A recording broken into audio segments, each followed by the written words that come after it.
कभी ऐसी इंटरैक्टिव सीमा रेखा नहीं देखी गई थी। जमीन पर बस यूं ही एक लकीर खींच दी गई और वही दो देशों के बंटवारे का प्रतीक बन गई।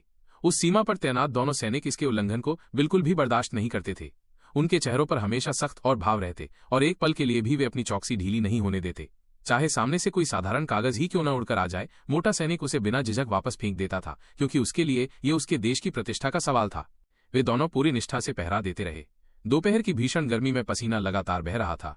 दुबला सैनिक अब और सहन नहीं कर पाया। उसने फ्रिज से ठंडी कोला निकाली और बड़े बड़े घूंट भरने लगा। तुरंत ही उसे ताजगी महसूस हुई। ये देख मोटे सैनिक के मुंह में पानी भर आया। दुबले सैनिक ने उसकी हालत समझ ली और तुरंत दूसरी बोतल निकालकर उसे देने लगा। लेकिन जैसे ही बोतल सीमा रेखा तक पहुंची, मोटा सैनिक हाथ बढ़ाने से डर गया, क्योंकि ये तो अंतर्राष्ट्रीय सीमा थी। भले ही वहां उनके अलावा कोई और मौजूद नहीं था, लेकिन वे अपनी ड्यूटी को भूल नहीं सकते थे। फिर दुबले सैनिक को एक उपाय सूझा। उसने कोला जमीन पर रखी और अपनी जेब से एक चौक निकाली। शुरू में मोटा सैनिक समझा कि वो लड़ाई छेड़ने वाला है, लेकिन फिर उसने देखा कि दुबला सैनिक जमीन पर एक गोल घेरा बना रहा है। वो तुरंत समझ गया।